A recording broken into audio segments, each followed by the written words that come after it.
shattered and grieve. See the devil wanna scatter and deceive, and God's no love, he'll leave you battered to bleed. Every day getting sadder, we need the love of Jesus Christ. So basically what I just want to talk about, how did you get here, Chief Hahn? I mean, here you are, you're the chief of police out here in Roseville, California.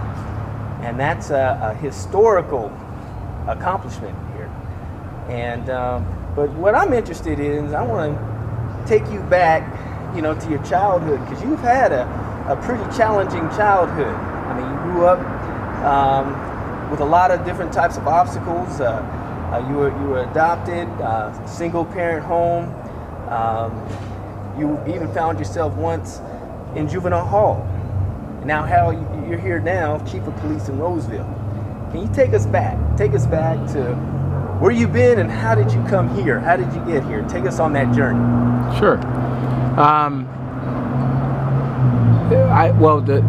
Actually, the thing that saved my life was at 3 months old, my mom and dad adopted me. So I was given up for adoption at birth. And about 3 months old is when I actually came home with my mother and father. So that's really what saved my life, because my family is an outstanding family, and my mom is really the reason why I'm where I'm at today. There were some things that weren't planned. When they adopted me at 3 months, my father died when I was 5. My mom got remarried about 9 years old to my stepfather, who also died when I was 16. When I was about 9 years old, 9 or 10 years old, I witnessed a murder in front of our house after I got home from church with my older stepbrother. We were the only witnesses to the murder, and just kind of early on, didn't realize it at the time, but one of the things that, one of the people that taught me responsibility, again, was my mother. And so there was no question that I was going to testify in court on that homicide, because I was one of only 2 witnesses to it. And so it never crossed my mind that I would not testify, something that we see often today, because from the very start, my mom, that was the right thing to do. You witnessed it, you go in and you say what you saw. Now, my testimony probably didn't help the case very much, but the fact still remains, later on in life I found out my mom was pretty scared about the whole thing, about me testifying, and scared of retaliation and those sort of things. She never let on to me that, but that's just an early on sign of how my mother taught me responsibility. So a few years later, when I was 16, I was having a few problems with the fact that I was adopted, and was getting into a few battles with my mother at home. So what was the problem? What was going through your mind? What was your psyche about being adopted? Well, a lot of people say all adoptees go through this kind of rejection phase, and you know, you're not my mother kind of thing. And so we had a few years there where me and my mom, well, really me, was basically going through that, saying, you know, literally telling my mom, you're not my mother. I don't want to live here. And so there was a few rough times around 14 to 16 years old, and one day I came home from high school at lunchtime to try to get my mom to get me out of a chemistry class. And my mom said her typical thing to me, that you're so smart, you should try harder, because I wasn't doing good in class, and that she's not going to go up to school and talk to the counselor about getting me out. Well, that led to me kind of losing my temper and getting a little out of control, and I actually broke the leg on my sister's desk that was in the kitchen, and my mom says to me, if you don't calm down, I'm going to call the police. And so I literally told her, well, call them. Maybe they can talk some sense into you. Now, normally that wouldn't go over too well, but I guess that day my mom decided to call my bluff, and so she dialed 911, and the officers got there very, very fast. I have to say now that after 24 years in law enforcement, that's probably the fastest any police officers have ever gotten anywhere. Yeah, and so, you know, the nice cop went in the kitchen with my mom, and the guy that, in my opinion, doesn't really know how to talk to kids very well, stayed in the living room with me and said a few curse words, pushed me up against the wall a couple times as I tried to leave the house. I was definitely in the wrong. I kept trying to leave, and he kept pushing me against the wall, and the last time I decided I wasn't going to let him push me against the wall anymore, and so I kind of leaned my body weight forward when he pushed me, so he threw me into the other wall and took me to juvenile hall for assault on an officer. Long story short, that they didn't actually end up charging me, but I stayed juvenile hall for about 4 hours as my mom went to a church meeting. and had a little time to think of it. And again, just kind of the way my mom taught me responsibility, I was really pissed off that my mom let me sit in juvenile hall for 4 hours. So on the way to the car, I knew better than to say anything, because I knew my mom would just turn around and walk me back into juvenile hall. So the only thing that was said between us on the way home, as we're getting in the car, my mom looks over at me and says, "Did I learn my lesson?" Now, I didn't respond, because I knew better than to respond, because I wouldn't have responded very nicely and she would have walked me back into juvenile hall. But that always resonated with me after I calmed down and had a chance to think about it. And what it really meant to me is, yeah, the officer wasn't a very good officer in my opinion, but my own mother called the police on me. I did something that caused my mom to call the police on me, and so I had to take responsibility that I actually caused that interaction with the police. They should have never been in my house. And you were 16 years old? I was 16 years old. Okay.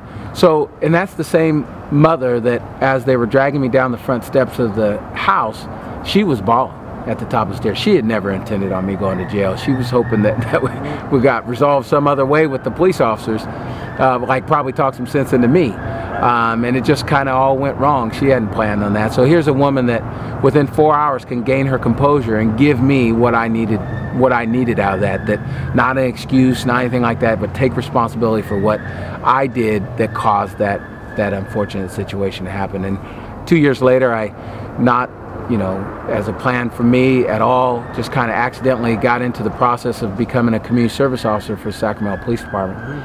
And solely because they paid more than I was making at the time at Florin Mall.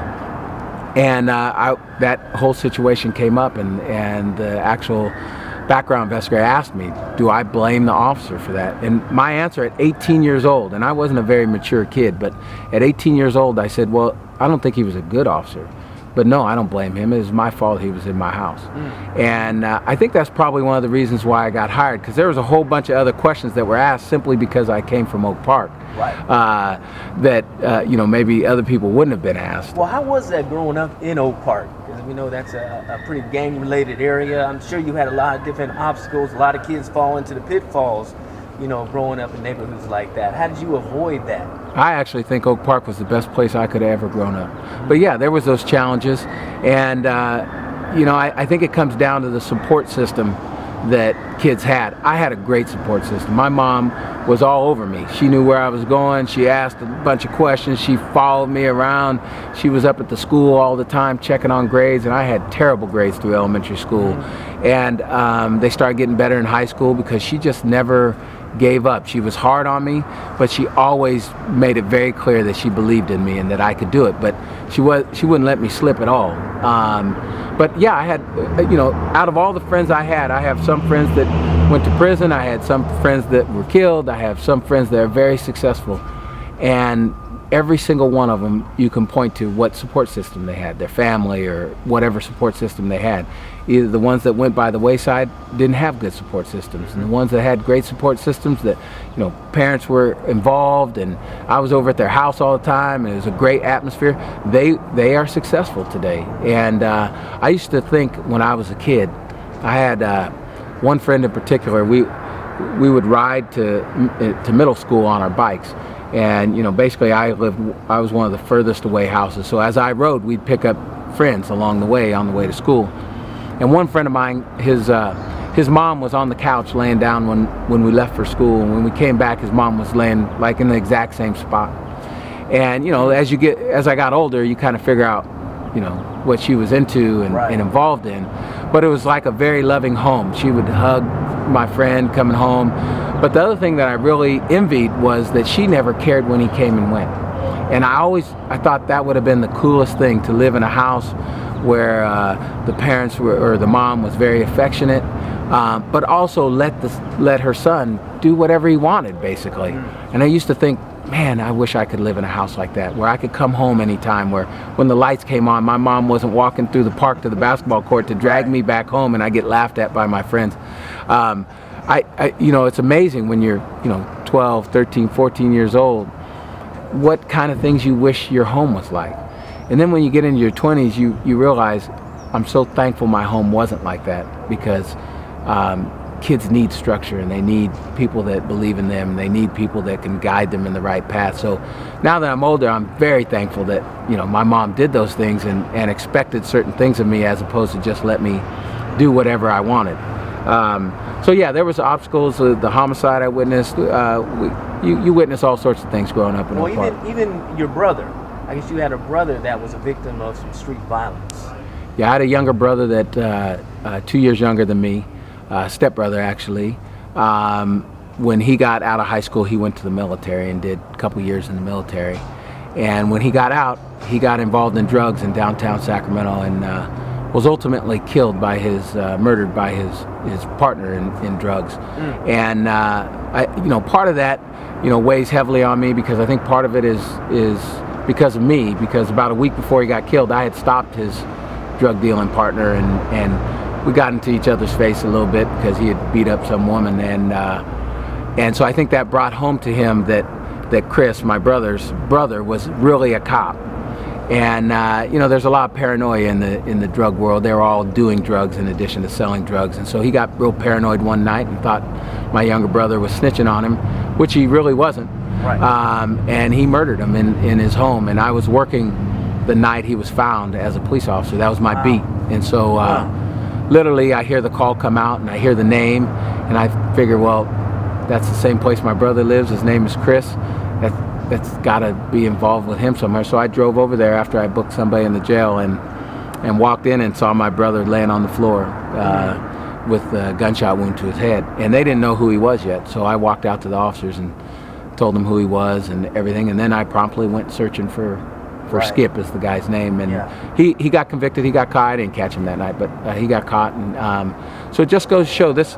My younger stepbrother had some challenges in his family before my family and my mother came in, and so it just goes to show we grew up in the same house, but yet we went two different directions, partly because he had some other issues in his family also, and got involved in drugs. It can happen to anybody, and unfortunately I made a promise to myself that night. That was actually my mother's birthday when I found him that night. It was about 8 o'clock, 9 o'clock at night. So I actually called my mom after I had found him in his house and told my mom. So I had made a promise. That must have been really difficult. Well, and it kind of comes back to about 2 weeks before that, I told my mom, because Chris had jumped into my squad car one night, and I could just tell by the way he was acting that, it was getting worse, that he was, we all kind of had this sense that he was messing around with the wrong people. But after he got in my squad car that night and was talking to me, I knew he was messing around with. So I called my mom and I said, Chris is going to end up in jail or dead if he keeps going down this path. And actually a couple days later he did end up in jail, and a week later he ended up dead. And so I had made myself a promise that night, no family member of mine I'm going to think that about and not do every single thing I possibly can. And it goes back again to the support structure. These things can happen to anybody. Somebody can get involved in drugs, and a lot of kids do, especially these days. And if we don't have some serious work put into helping them get back on the right path, things like that are what going to happen. People are going to have to call their mothers on their birthday and tell them that their son is dead. Wow. So yeah, there's been a few challenges, but again, like I say, I had a outstanding family, my brother, my sister, my mother, that you can get through just about anything if you have the right support system. Now you're the top cop here. Now how do you feel that your past experience, just what you've been through, made you a better policeman? Oh, I think there's you can't pay enough to get the kind of experience that me and many other people have. I think it brings a little bit different understanding of the dynamics of what's going on. I think the biggest thing for me is when I work in neighborhoods, say like Del Paso Heights or Meadowview or Oak Park in Sacramento, I always had this belief that 99% of the people in these neighborhoods are outstanding, great people, a lot of which are scared to come out of their house because of the gang activity, but yet they are great people. And I think I have that understanding because I grew up in Oak Park, and I actually knew everybody that lived in Oak Park because I grew up there, and I knew, the people that are dealing drugs on the corner or doing gang activity aren't the most common people in those neighborhoods. They're really outstanding people, and it's a shame. I mean, that's where I get my desire to be a police officer. Is I want to help, you know, the Miss Johnson that's sitting on the corner that's scared to take her grandkids to the park because of the activity that goes on outside of her house. I have a real desire to help people like that be able to use the park that was made for them to use, and to be able to go out in front of their house without worrying about something that's going to happen in front of their street or something that's going to happen to their kids or their grandkids. But I think I have that desire because I grew up in a neighborhood where I saw the greatness of a neighborhood, where somebody that just drives in, whether they're a police officer or anybody else, that doesn't know the actual people that live there, they don't get that experience. They see the bad every day, and they start believing that that's what the neighborhood's about, is the bad. And really it's such a small percentage of our neighborhoods. Why do you develop that perception? Because a lot of people grow up in Oak Park, they don't have that perception. I've seen in the Department of Corrections, a lot of individuals from Oak Park, and they come with just the opposite. So how did you develop a positive perception of your environment? Well, I grew up with a woman that believed in very selfless acts, and probably hasn't thought more than 2 days her whole life about herself. And she didn't just give to me and my brother and sister and my 2 stepbrothers. She gave to the whole community. She's given away houses for free, cars for free. She helps the church and any family in need. If they walked by my mother and they were in need, she would help them out. And that's the house I grew up in. And so I got to see the goodness in people. And I grew up on a great block. I mean, you don't, like even the neighborhood I live in now, I know my immediate neighbors, but when I grew up, I knew the whole block and a couple blocks, that everybody knew each other. Right. And everybody helped each other, mowed each other's lawns, washed each other's cars, you know, everybody mentored, you know, the kids in the neighborhood. So I got the experience of seeing the goodness in people. And even some people that are going down the wrong path. I mean, I had friends that got in trouble, but I knew them since like almost the day they were born. I knew they were good people. Right. And you start asking yourself, how did we grow up on the same block, go to the same schools, have the same experience, play football on the same street every day, and hang out with each other every day to the point where you called each other brothers? And then at some point they go to prison and you become the chief of police in a police department. And I think it goes back again to the support systems. I had a great family that was on top of me every day. And I didn't realize it when I was a kid. I didn't like it when I was a kid. And they grew up with aunties and grandparents that at some point just got so old they couldn't keep up with them. And you know, people got sick and things like that, so their energies are taking care of the grandfather and things like that. So I just had a great, I mean, like I said, when I got sworn in as Roseville, the best neighborhood I could have ever grown up in, it was Oak Park. Okay. It has challenges, but Right. that taught me a lot growing up in Oak Park. That's powerful. Now, going back, you're a community officer. Let's go back there. Okay. Chief of police now. From community officer to chief of police, take us on that journey. How'd that happen? And then, like you say, young man, and you know, like I said, you achieved the top position here in Roseville. First African-American chief of police in Roseville. Yeah. Well, it goes back to what I tell kids every time I talk to them. You know, you're going to be as smart as you're going to be, and you need to work at your academics and all that. And I for sure wasn't the brightest kid on the block, and I'm not the brightest person in this department by far. I wasn't the brightest person in Sacramento PD, but I work harder than everybody. There's nobody there might be people that work as hard, but there's nobody that works harder. And there's definitely nobody that cares about the community more than I, whether it's Roseville or Sacramento, nobody. Right. And so that's why I tell kids, you can't take away, you have to get your education, that's one, and I did that. But you can't deny hard work. So you can have cliques or whatever you want to do in your line of work, but people cannot deny hard work and successful work. And so, you know, I just learned from my mom that no matter what you're doing, you do it to your utmost ability, and that's what I've always done. And you know, you're surprised at who notices. And so every once in a while you get a phone call and from somebody that noticed, and they offer you the opportunity, like was offered you know, here in Roseville. And I would have never in my wildest dreams ever thought I'd end up here. But you know, same thing you tell kids. You go to school, you dream about whatever it is you dream of becoming. And you might not end up there, but as long as you go to school and you work hard, you'll end up somewhere you want to be. whether it's where you thought you wanted to be or not. And that's exactly what happened to me. I went to school, I worked hard, I did my best, I tried to support the community as best as I could, and I tried to keep all the politics and all those other things away from the true goal, which is helping the community, because like I say, that belief in me that was instilled when I was a young kid, that there's greatness in the community and there's good people, and when you work hard to support, that's the problem, that's the issue at hand. When you try to support a community, at some point somebody's going to notice and offer you opportunities, and if you're ready to take it, then you'll be there. I went to a dinner one time where one of the original Tuskegee Airmen spoke, and one of the things he said is kind of what I believed in my life, but put words to it. And he said, you know, one of his supervisors in the Tuskegee Airmen told him that you always have to have your bags packed. And what he meant by that was opportunity is going to come. And if you're ready for it, that means you have your bags packed. If your education is where it needs to be, if your work experience is where it needs to be, if your mental state is where it needs to be, when those opportunities come, if you're ready to take them, they will come. And that's what he meant by make sure your bags are packed. And so my bags were packed when this opportunity came. And but the opportunity doesn't come if you don't work hard. And you know, there's some people have advantages that the others don't, but everybody can work hard and everybody can care. Some words of wisdom for the parents, and lastly, words of wisdom for the youth of today.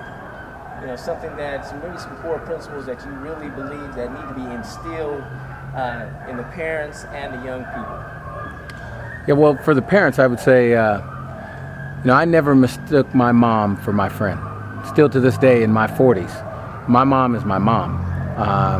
And I think too many times these days, parents want to be their kids' friends and think that that's what their kids need, that's what's going to get them to love them. I love the heck out of my mom, and she's never been mistaken for my friend. And I think a lot of that goes back to one of the things I think all kids need is somebody that's going to be disappointed in them, genuinely disappointed in them when they don't reach their full potential on any given thing. And my mom, even though she was very supportive of me, had high expectations, was very disappointed in me anytime I didn't do something that I was capable of doing. And she made it clear that she was disappointed, and she took corrective action to fix that. It didn't always work. I got plenty of trouble growing up. I can't imagine how much trouble I would have got in if she hadn't been like that. Give me an example of some corrective action. Well, I'll give you a great example. All growing up through elementary school, I got terrible grades. Was supposed to flunk the 4th grade. And I just didn't like school. I liked going to school. I didn't like doing the work. And I was disruptive in class. These days, somebody would probably take me to the doctor and give me some medication and say I was ADHD. But my mom always said, you're better than that, and you can do better. And I used to come home before any of my report cards would come out, maybe a week before, and tell my mom, Mom, I did so much better this semester, and you're going to see when the report card comes. Knowing that my grades weren't good. But I thought to myself, I thought, well, that'll buy me another week where my mom will be happy with me and all that. Then my report card would come out and it would have the same old grades, and my mom would be very disappointed, and you know, I'd get whatever punishment I would get. Well, so leaving from, as a matter of fact, a funny story, when I was graduating from junior high, and my mom came to the graduation ceremony, I'm sitting up with all the other kids, I actually thought I had flunked out of school. And I thought they weren't going to call my name. And I was thinking all these things, what am I going to say to my mom when her son doesn't get to walk across the stage? It was one of the happiest moments of my life when they called my name, thinking, oh, I did graduate. That's the kind of grades I got. So she held you accountable. She held me accountable. Now, it didn't help a whole lot in junior high in terms of making my grades better, but it was constantly on my mind, as you could tell by me telling her that I got good grades when I really hadn't. But the point of the story is, when I moved from junior high to high school, I still remember where I was standing on the stairs in my house. I told my mom the same story again. Mom, I'm going to high school now. Things are going to be different. Where I'm going to a whole new school. I'm going to get good grades now. And what her answer shocked me and woke me up. Her answer, she immediately turned around and said, because all the times before she would always tell me, you're so talented, you're so smart, you can do it, you just don't try hard enough. So I kind of expected that same speech because I'd heard it a million times. But this time she turned around and said, I don't believe you anymore. You are talented, but you just don't try hard enough. So I don't believe that you're going to get good grades. You're going to keep messing up and doing the same old things you've been doing. And she turned around and walked off. I was crushed because the one person in my life that believed in me had just told me she no longer believed in me. And I can tell you that first semester of my freshman year in high school, I got straight A's and a B+. And it's the best grades I've ever gotten in my life, solely because I told myself I had to get my mom's trust back. And so to me, that's an example of the power that a parent can have when they're disappointed. Now, maybe it's a high risk kind of thing. The key was you respected your mom. Yes. That's why. You know? Absolutely. So, and it crushed me that she didn't, the one person that believed in me in my life. Because I guarantee you there were people in my life that overtly told me basically, you'll never amount to nothing. But my mom was never one of those people. Even when I was telling my mom she wasn't my mom, she was not one of those people.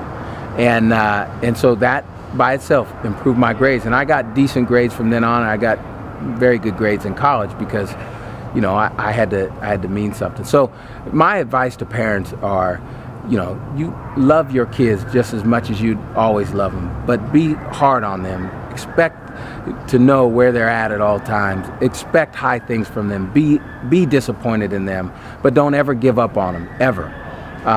Because no matter what they've done in the past, they can be good people if you just stay on them. Some people were hard-headed like I was, and it took us a little longer to get around that road. For kids, I would just say, don't use excuses. Be responsible for your own actions. You might have grown up in a single-parent house. You might have grown up in a no-parent house. You might be a foster child. You might be an adopted child. You might be any number of things that the kid down the street from you doesn't have to deal with. But nobody can take away education from you, and nobody can take away a work ethic from you. Nobody. Like I say, there's plenty of people smarter than me in this very department that would be much smarter to be a chief than I was.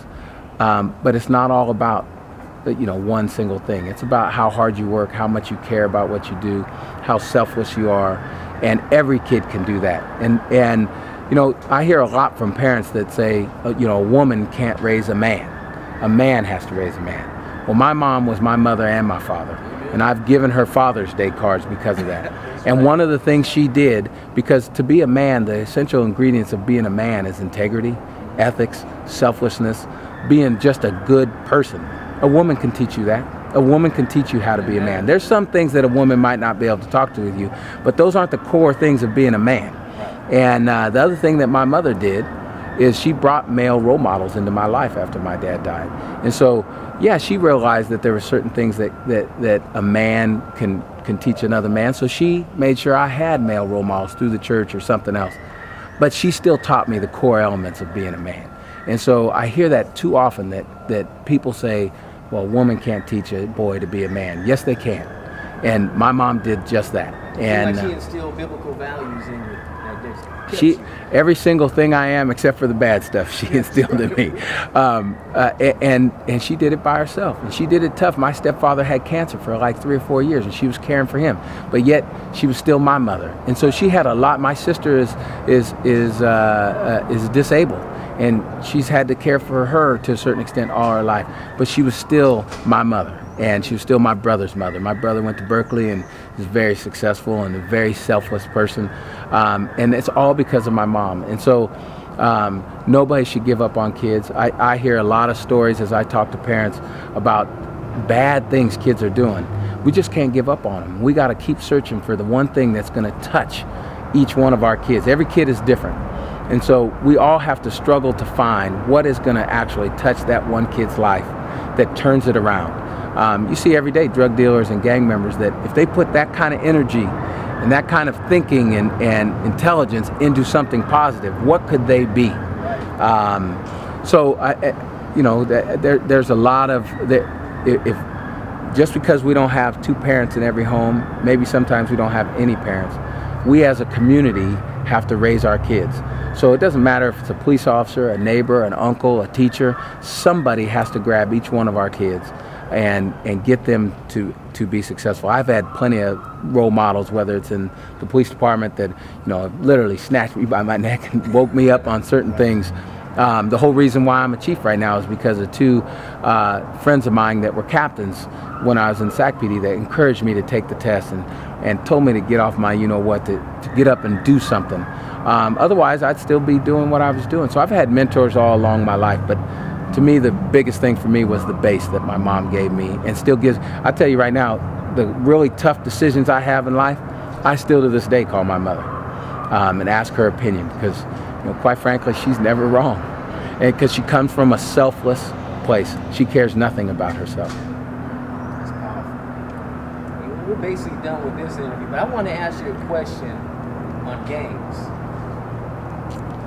Basically, how would you tell a parent? I mean, what advice would you give to a parent to safeguard their kids from gangs? Well, I tell you, we didn't have gangs to the extent that we have them now when I was growing up, but we did have the Funk Lords and the initial Sacramento gangs when I was growing up. And we definitely had drugs and things like that. The thing that kept me away from drugs and gangs was my mom. Because I distinctly remember several of my friends used to smoke weed on the way to school even.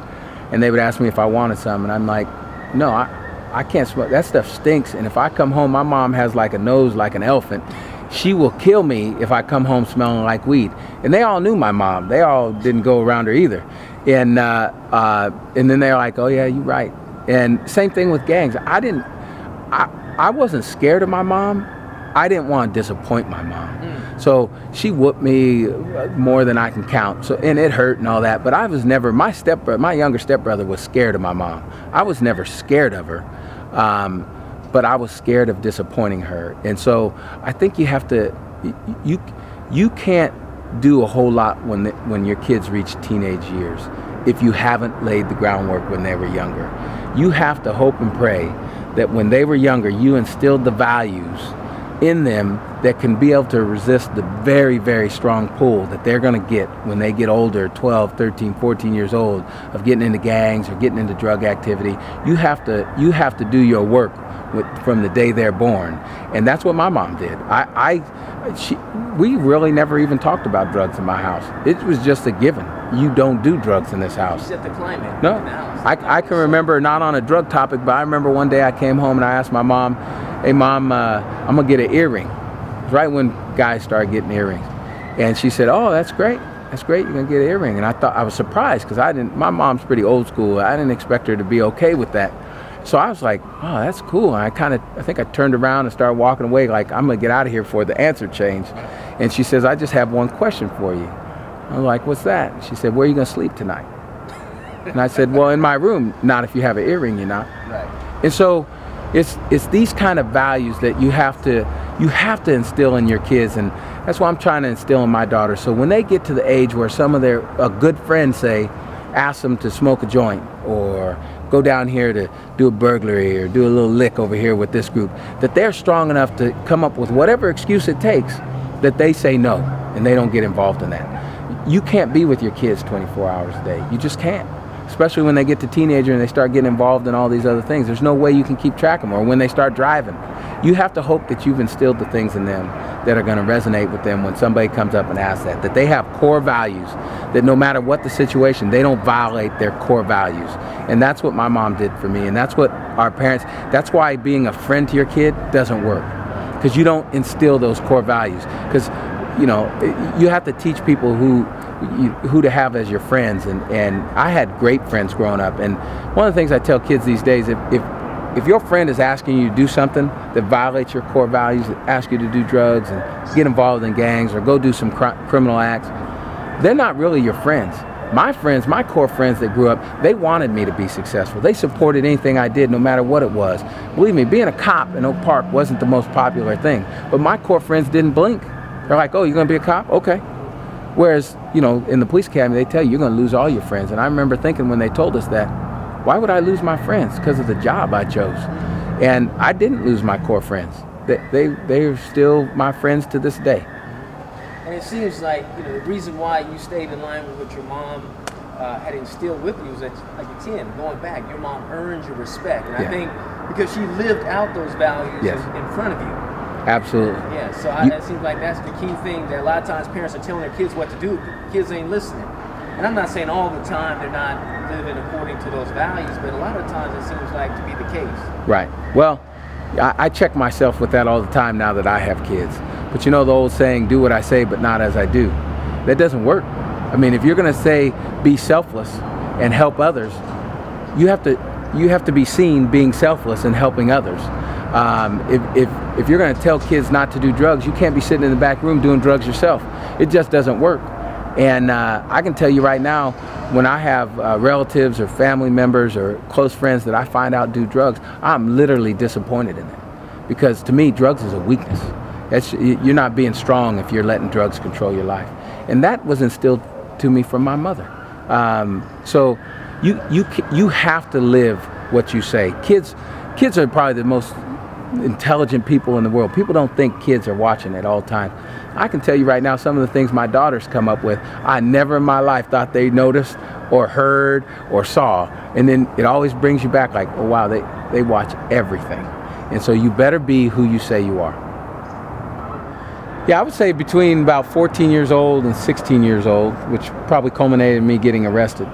My mom and I should say I didn't get along very well with my mom at all. I constantly argue with my mom where she stayed calm. I don't think I've ever heard my mom yell.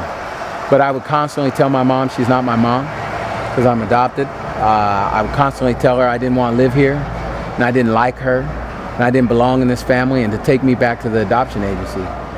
And my mom never wavered. Not once did she give in to that. And she would always have this like confused look on her face and go, where would you like me to take you? You're my son. You know, what do you want me to do? You're my son. And I'm like, no, you're not. I'm not your son. I'm adopted. And she's like, she'd always respond with, yes, you're my son. I don't, what would you like me to, I mean, you can't just drop your son off somewhere. So she always stayed really consistent. And I think looking back now, as I'm older, I think I was testing my mom to see if she would give up on me. Because I think because I was adopted, maybe I had something deep inside that felt like nobody was, I didn't belong to anybody, and that, you know, nobody had, you know, stuck by me. And so I think maybe I was trying her. And so she just kept sticking by me, and eventually I grew out of it. And she never treated me any different than my brother and my sister, who are our biological children. I mean, and so I don't look at myself any other way. So a lot of times when I'll talk to people about being adopted, they'll say, well, did you ever find your mom? And I'm like, yeah, when I was 3 months old, I found my mom. And they're like, no, the other woman. I go, my biological mother? Because my mom is still living to this day. I know exactly who my mom is, because my mom is who raises you and teaches you the values. Right. And so it's always interesting to talk to people who aren't adopted if they don't really understand the whole thing. But my mom never once gave up on me. And I treated my mom terribly in about those 2 or 3 years. Terribly. Nobody should ever treat their mother like that, who had done so many things and basically given their life. The fact that we lived in Oak Park was because of me. We didn't always, when I was born, we didn't live in Oak Park. We moved to Oak Park to be in a more diverse neighborhood. So my mom, she never ever wavered. It was constantly, I'm her son. She had high expectations. That's what the Hahns do. To be honest, we never really talked about college very much. It was a given that you were going to go to college.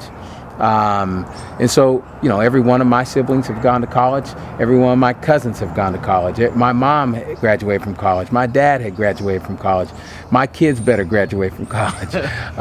It was just kind of, you know, and so one of the things that has always struck me about my mom is, my mom is white, so people don't always make the connection. But I can tell you, anytime somebody who already knows me finds out who my mom is, and if they knew my mom, it is always better for me.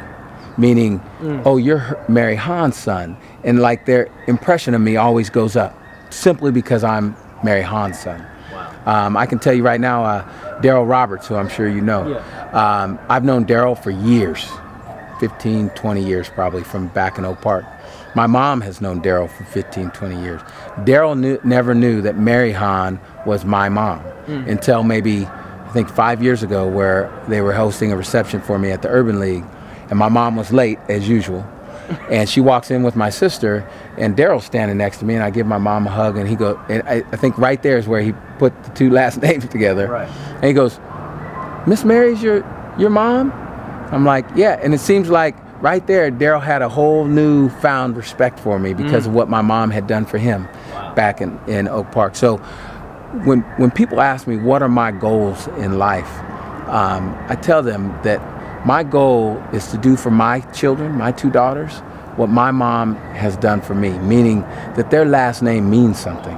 And that when they go to a function, or when they get older and they have a job, and when somebody says that Katrina and Daniel Hahn are my parents, that raises them up as opposed to brings them down. Like there's a positive energy around those two people. And the only way you can accomplish that is by doing good and by being selfless and helping others. Otherwise, you won't have that vibe. And that drives me every day, is that my daughters need to have the same benefits that I had by having me as their father, as I had as my mom, as my mother, because there's not one person that if I told them who my mom was would think something negative. It would always be better. And so I think parents in general need to have that kind of attitude, because you know, your biggest responsibility in life is to raise your children. That's right. And you have to give them something. I want my kids to be so much better than me, but the only way they can do that is if they have a great foundation. And the only way they can do that is if I'm doing good and they see that by example. I talk to my kids every day about working hard. When they play soccer, I don't talk to them about scoring goals. I talk to them about hustling and playing hard and doing your best, because I want them, no matter what they do, whether they're great in it naturally or not, I want them to work their hardest, because that's what my mom gave me. And she never once gave up in light of many, many ugly things that I said to her. I'll tell you one other story. I was going to summer school on the bus one year. And I don't remember if that was because my grades were terrible or just my mom thought I needed something to do that summer. But I was young. I was probably in the 3rd grade or something. Back then, we used to walk to school in kindergarten. You wouldn't do that now, but back then we did. So I would get on the bus, and it was clear in the south area. And I got the, you had to change buses on Lamb Park. And I got on the wrong bus, and it went in the wrong neighborhood. And so I was getting nervous. Like, I didn't know where I was at. I'd never been in this neighborhood. I was far away from home. I started crying. I just rang the bell on the bus and got off. Like, okay, I got to get off this bus. I don't know where this bus is going. So I just got off the bus, and I started walking the neighborhood thinking I'd come to a street that I'd recognize, and I never came to a street I recognized. So I went and knocked on the door, and little old lady answered the door, and she saw me crying. She's like, "What's wrong?" I go, "I'm lost. I got on the wrong bus. I'm lost." And she goes, "You want me to call your mom?" And I'm like, "No, don't call my mom. She'd be so pissed off." And so she calls the police, and the police came and drove me home. And so I'm thinking, oh, my mom's gonna kill me. I'm so dumb. I got on the wrong bus. And so I walk into the house, and my mom like, "What are you doing here?" I'm like, "Oh, the officer brought me home. I got on the wrong bus. I got lost." And she's like, "Okay, no problem." And so she like turns around, and I'm surprised that she wasn't mad. And she goes, "Well, you better hurry up and get to school." And I'm like, "Well, Mom, summer school was only like a half day. It'd get out at noon, and it was probably 11 o'clock. I go, "Mom, I can't go back to school. School's almost out." She goes, "Nope. You got on the wrong bus? Go get on the right bus and go to school." I go, "Mom, by the time I get there, school will be out. Then get back on the bus and come home. Get on the bus and go to school." Finish what you started. So I went, got back on the wrong bus. Same thing when I happened in my first crash in her car after I got a license. I thought she was going to kill me. So I thought she was going to take the keys away from me, because I got in a little fender bender in her car. And I had an appointment or something to go to later that night. And so I just assumed she wasn't going to let me drive because I had gotten a crash. She just said, "Well, you got to go to your appointment. Go on." I'm like, "I can drive the car?" "Yeah. Why wouldn't you be able to?" "Well, I thought you were going to take the keys." "Son, you have to learn from your mistakes. Get back in the car and go to your appointment." And so it was always this firm, is that I wouldn't, if she wasn't firm, I would have never thought she'd be pissed, right? So she was always firm, but she always had this belief that you can do it. And mercy and grace. Yeah. A lot of mercy, grace, and understanding. And there's going to be obstacles thrown in your way, just like in anybody's life. You got to keep moving forward. Now going back, because we got Sonny there, I just want to ask the last question. How did you start? Looking at the biblical values, like I said, again, you know, being raised in the church with those values, and how has that helped you in your career? You know, and not only in your career, but as a parent. Well, I think again, it goes all back to being selfless, right? There's not much more selfless book than the Bible, and that's what our mom taught us every day is to be a selfless person, care more about others than you do about yourself. And you know, not too many stories about my mom, but one day my mom says, "I can't give away enough money." And I'm like, "What are you talking about?" She goes, and she's quoted some Bible verse, because she always does, but she says, you know, every time I give away money, I get money in return that I didn't know I was going to get. And she gives an example where she just paid a couple $1,000s to, I don't know, Society for the Blind or one of the charities she works with. And she says the next day she goes to her mailbox and she gets like a $2,000 check from Social Security or somewhere she didn't know she was going to get. And she's like, every time, the more money I give, the more money comes my way. And I think she purposely tells me these stories, even to this day, to keep reminding me of what we're here for, and why we're in this world, and why we're in our communities that we're in, and why we're in our lot in life that we're in. And I think the fact that I'm a police officer gives me a certain platform that I can impact people and communities, and you know, that was taught to me from day one, from my mom and my father until he passed, and then continued on to this day from my mother. So I just think, you know, the more people, when you look at the things that make the news and the evil things that you see every day, or the bad things you see, it all comes down to being selfish. Look at the financial crimes. It's people being greedy. My mom used to tell me when I was working at Kentucky Fried Chicken and Wiener Schnitzel, making $3 an hour, that I was rich. She said, "Do you know how many grown men don't make what you're making right now?" And I'm thinking to myself, $3 is nothing. But every time I came home, I'm hammered with that. You're rich. Look at how much money you make. Look at all this. And so people call me cheap to this day, probably because of my mom. So it was just strong values that weren't just told to you. Matter of fact, she never really spelled them out verbally to you. She would tell you stories, and you'd get in trouble or get rewarded for exhibiting those values. And it was a constant. It was every day, pounded into your head, every second of every day, and she never wavered.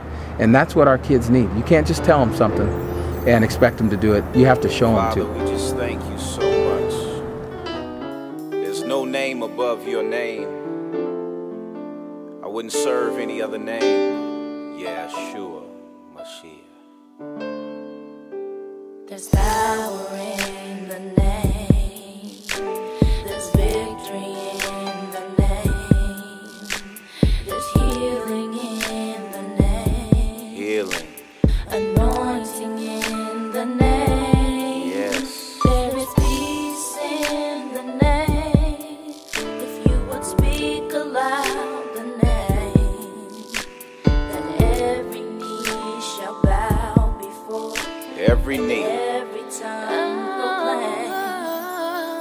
There's power in the name. Power. There's victory in the name. There's healing in the name. So much healing. Anointing in the name. Yes. There's peace in the name. Peace. If you would speak aloud the name, every knee shall bow. Every knee. Every tongue proclaim. Yeshua, Mashiach, Jesus Christ. Jesus. That name. It's above all names. It's above all names. And let us shout it to every nation. Every nation. You're the rock of our salvation. It's the rock. Yeshua, we bless your name. We bless your name. We bless your name. Yeshua, Yeshua. we bless your name. Power. So much. There's victory in the name. There's healing in the name of God.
exposing thug mentality. Hey, yo, what's up, man? Did you get the book? The book? What book? Man, go to ThugExposed.com and get the book, Thug Mentality Exposed, by author Rayford Johnson. Thug Exposed? Yeah, man. The book is deep and very informative of the occultic movement called thug mentality. Say what? Yeah. Man, for instance, did you know that sagging pants started in prison as male prostitution? Oh man, let me pull my pants out. Mama, where my belt at? You crazy. Hey, listen to this. The author's written facts is ancient spiritual history dating all the way back to ancient Babylon. Whoa, I gotta get that book, man. Man, what you say that was? Go to ThugExposed.com or call 1-866-909-BOOK. Representing truth. Okay. So get with the new movement. Oh, for sure. At ThugExposed.com. We exposing thug mentality.